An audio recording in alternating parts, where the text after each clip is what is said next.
Assalamualaikum warahmatullahi wabarakatuh. Kembali lagi, kita pada pertemuan hari ini masih akan membahas tentang peralatan dan kelengkapan gambar teknik.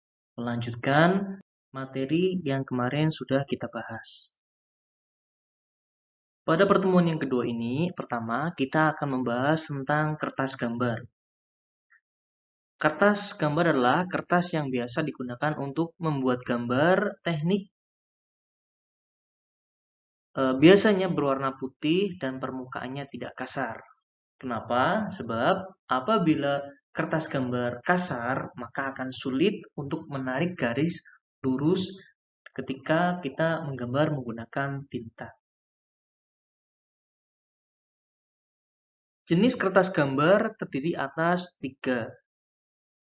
Yang pertama ada kertas bagan, atau kita dahulu saya menyebutnya sebagai kertas trimin. Kenapa? Karena di dalamnya itu terdapat garis horizontal dan vertikal yang memiliki jarak 10 kali 10 mm. Kertas ini memiliki fungsi untuk membuat gambar sementara. Ini adalah gambar dari kertas bagan. Yang kedua, ada kertas putih tebal, yaitu kertas gambar biasa yang sering digunakan untuk membuat gambar.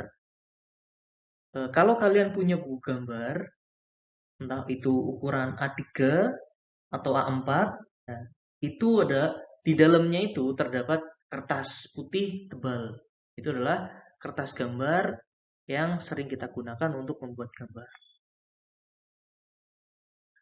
Dan yang terakhir atau yang ketiga ada kertas kalkir. Mungkin ini kertas yang cukup asing bagi kita. Kertas kalkir yaitu kertas transparan yang biasa digunakan untuk membuat gambar dengan tinta. Kita bisa melihat di sini kertas kalkir transparan, sehingga kita dapat melihat gambar yang ada di baliknya.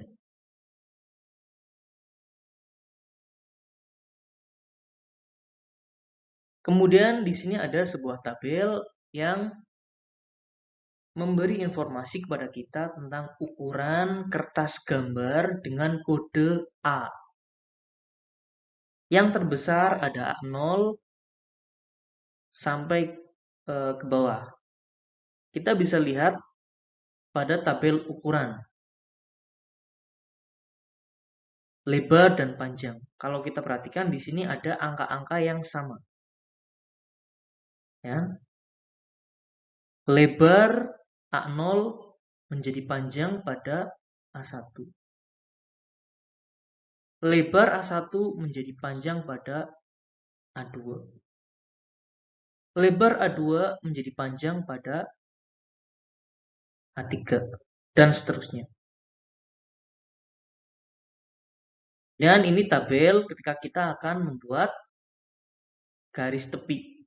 Kalau kalian ingin menggambar, biasanya kalian harus membuat garis tepi dulu. Di mana saya ambil contoh kertas ukuran A3.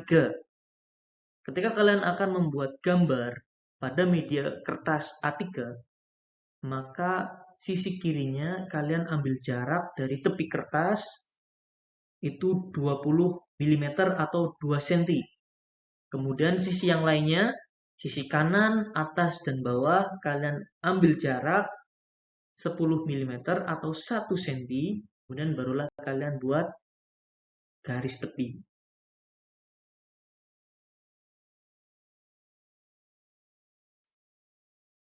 Coba sekali lagi kalian perhatikan ilustrasi ukuran kertas seri A yang memiliki standar ISO berikut ini. A0 adalah ukuran kertas seri A paling besar dengan ukuran 841 kali 1189 mm. Apabila A0 ini dibagi 2, maka kita akan mendapatkan ukuran A1, di mana ukurannya adalah 594 kali 841. 841, 841. Ketika A1 ini kita bagi menjadi 2, kita akan mendapatkan ukuran A2 dengan dimensi 420 kali 549. 549, 549. 420 ini adalah setengah dari 841. Kemudian ketika A2 ini kita bagi 2, kita akan mendapatkan ukuran A3 dengan dimensi 297 kali 420. 420, 420, 594 kita bagi 2 menjadi 297. Dan seterusnya sampai ke ukuran A7. Sehingga apabila kalian ingin menghafalkan, kalian cukup gunakan satu saja. Ya, satu ukuran kalian hafalkan, misalnya A0 ini. Kemudian kalau A0 ini kalian bagi 2 menjadi A1. Ya, masih ada ukuran yang sama ini. Lebar menjadi panjang. Kemudian 1189-nya kalian bagi 2 menjadi 594. Demikian seterusnya.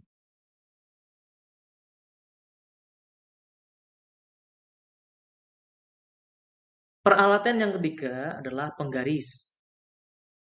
Penggaris memiliki fungsi untuk mengukur benda-benda yang berbidang datar dan juga berdimensi kecil. Kalian bisa baca sendiri pengertiannya.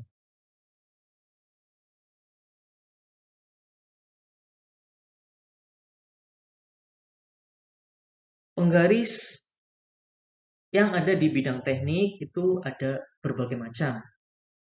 Yang pertama ada penggaris T. Disebut penggaris T karena memang bentuknya itu seperti huruf T.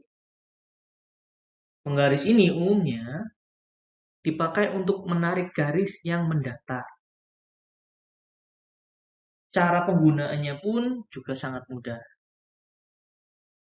Kalian hanya perlu menggeser bagian ujung penuntun ke bagian yang akan digaris. Ujung penuntun yang dimaksud berada di tepi sebelah kiri papan gambar dan sering dikenal dengan bagian kepala. Coba kita lihat gambarnya. Ini adalah gambar penggaris T beserta ilustrasi penggunaannya. Ini penggaris T. Ini adalah kepalanya. Kemudian ini ada meja gambar. Penggaris ini, ya, pada bagian yang memiliki skala ini, disinilah kalian akan membuat garis. Ketika kalian akan membuat garis mendatar, ya, kalian tinggal menggeser-geserkan bagian kepalanya. Cukup mudah, bukan? Yang kedua ada penggaris segitiga. Perlu diketahui bahwa penggaris segitiga terdapat dua kategori, yaitu penggaris segitiga 45 derajat dan penggaris segitiga 30 derajat kali 60 derajat. Kedua kategori tersebut umumnya memiliki fungsi yang hampir sama, sebab kedua mistar tersebut memiliki siku-siku. Coba kita lihat atau kalian perhatikan gambar berikut ini.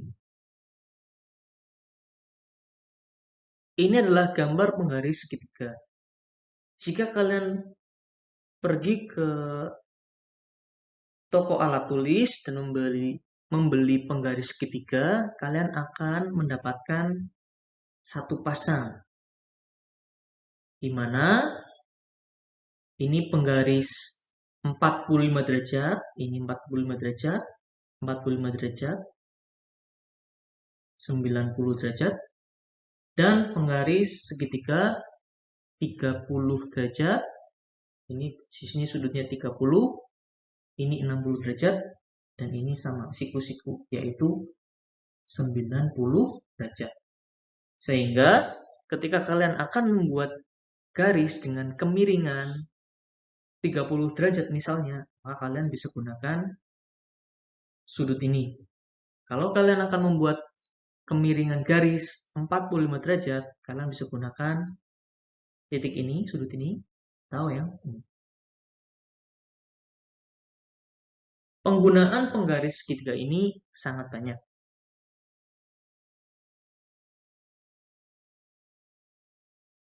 Di antaranya adalah untuk membuat garis vertikal, garis horizontal, ya. Ini ada langkah-langkahnya, bisa kalian pelajari. Kemudian akan saya jelaskan melalui gambar berikut ini.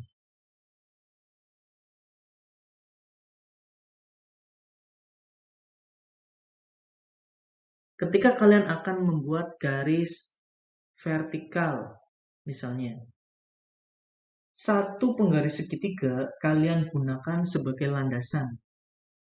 Ya. Kemudian penggaris yang satunya lagi, nomor 2 ini, kalian letakkan di atasnya. Kalian buat garis, kemudian kalian geser ke kanan, buat garis, geser ke kanan, buat garis, geser ke kanan, ya, buat garis. Hingga nanti kalian akan mendapatkan garis vertikal yang sejajar, memiliki kemiringan garis yang sama semua, ya. Jadi lebih rapi dan kalian bisa atur jaraknya. Kalau jaraknya misalnya ini setiap garisnya 1 cm, maka pada bagian mistar di sini kalian beri jarak 1 cm garis, 1 cm garis, 1 cm garis, dan seterusnya. Apabila kalian akan membuat garis horizontal, cara yang sama bisa kalian gunakan. Penggaris yang pertama kalian gunakan sebagai acuan. Kemudian penggaris yang kedua kalian gunakan untuk membuat garis. Dimulai dari atas, kalian buat garis, beri jarak, buat garis, geser ke bawah, buat garis, dan seterusnya sampai kalian mendapatkan garis horizontal seperti ini. Selain itu, kalian juga bisa menggunakan kedua penggaris ini untuk membuat garis dengan kemiringan tertentu.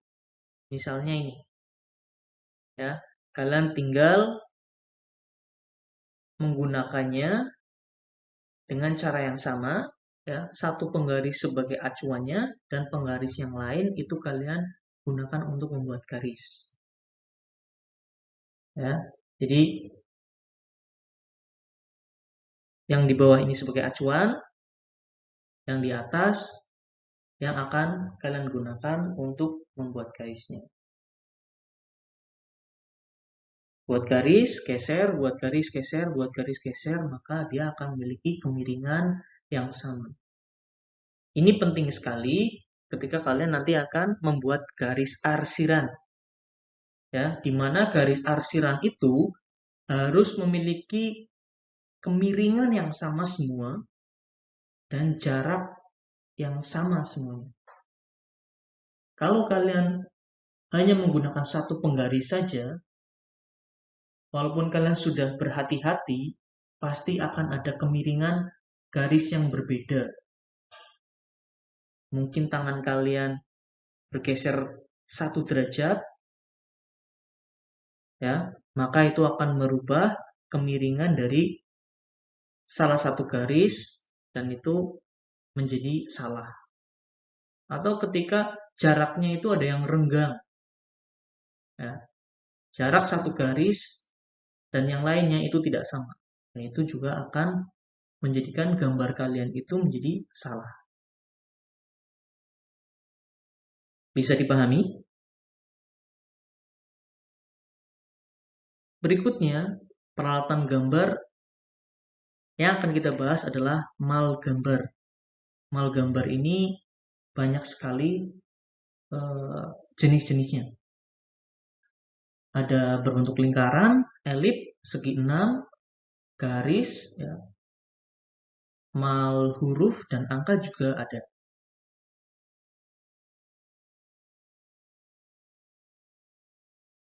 Yang pertama adalah mal huruf dan angka.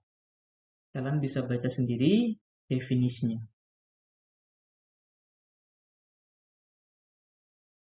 Coba kalian perhatikan gambar.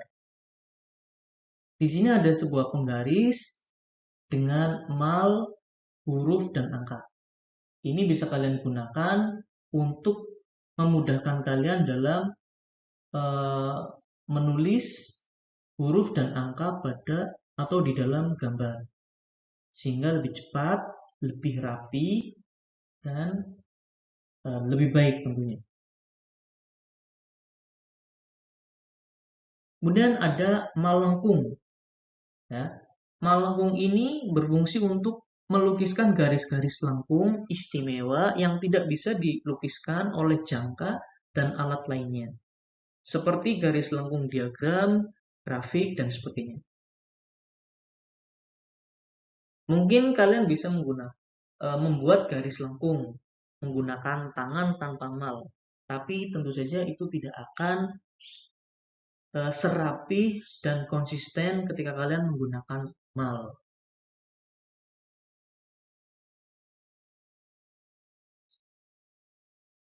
Yang ketiga ada mal lingkaran. Seperti namanya, tentu saja mal ini berisikan lingkaran-lingkaran.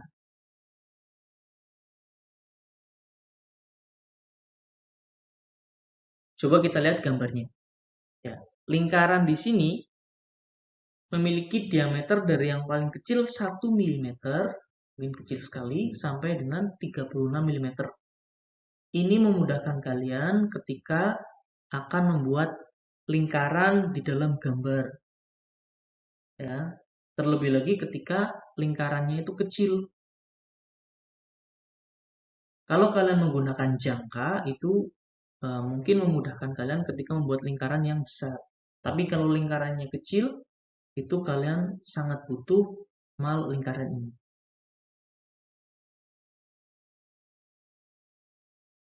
Yang keempat ada mal bentuk. Mal ini digunakan untuk membuat gambar geometri dan simbol-simbol tertentu dengan cepat. Ya. Contohnya seperti ini. Ini ada mal untuk tanda pengerjaan, ya, dan sebagainya.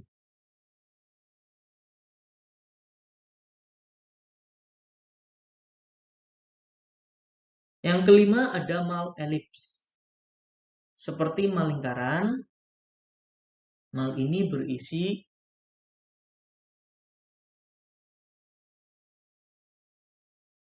elips. Ini akan memudahkan kalian ketika kalian akan membuat bentuk elips atau menggambar elips di dalam pekerjaan kalian, gambar teknik.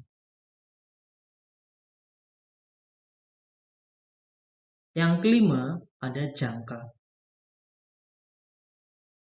Jangka ini tentu saja kita gunakan untuk membuat lingkaran atau juga bisa membuat busur atau garis lengkung.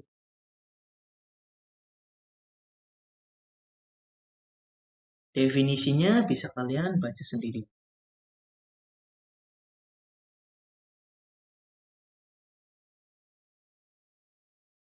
Ini ada macam-macam jangka. Pada umumnya, satu sisi itu kita gunakan untuk membuat pusat lingkaran. Dan sisi yang satunya itu kita gunakan untuk membuat garis. Apabila kita putarkan jangka ini 360 derajat, maka kita akan menggambar sebuah lingkaran. Besar kecilnya itu tergantung dari jari-jari atau jarak antara bukaan kedua kaki dari jangka.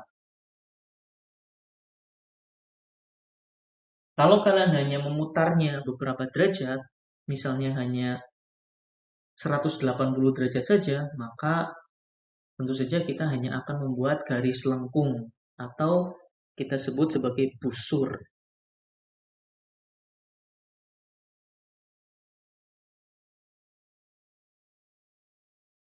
Berdasarkan penggunaannya, jangka terdiri atas jangka besar, jangka menengah, dan jangka kecil. Ketiga tipe ini dibedakan berdasarkan jangkauan atau diameter yang bisa dibuatnya.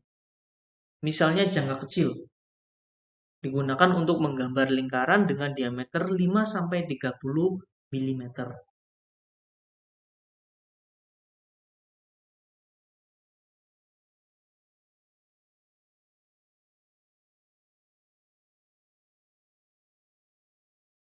Cara menggunakan jangka. Kalian pasti sudah bisa. Jadi cukup kalian baca ya cara menggunakan jangka.